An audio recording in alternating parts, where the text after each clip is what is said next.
This is one of the architects of the rise of conservative parties in the Arab world. Hassan al-Turabi is a Sudanese opposition leader. He wants to create an Islamic state, but says the change has to be gradual.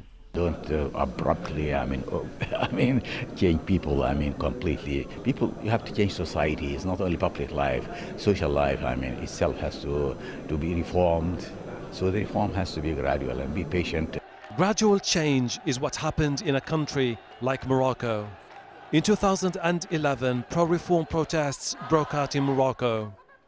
The constitution was eventually changed, and that allowed a religiously conservative party called Justice and Development to come to power for the first time.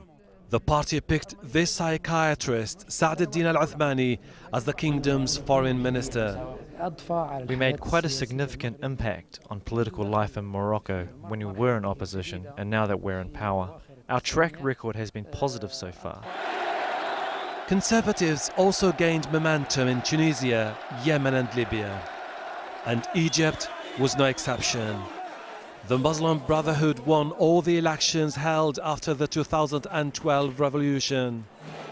Their candidate, Mohammed Morsi, became the first democratically elected president in Egypt's history. But Morsi was soon deposed by the military and the Muslim Brotherhood banned. With all of this going on, clerics and political leaders met in Doha for a conference on tolerance and minority rights. Most of the delegates here insist the rise of religiously conservative movements is a sign of vibrant democracy. But Father Peter MADROS disagrees. He's a Roman Catholic from Jerusalem and one of the few Christians at the conference.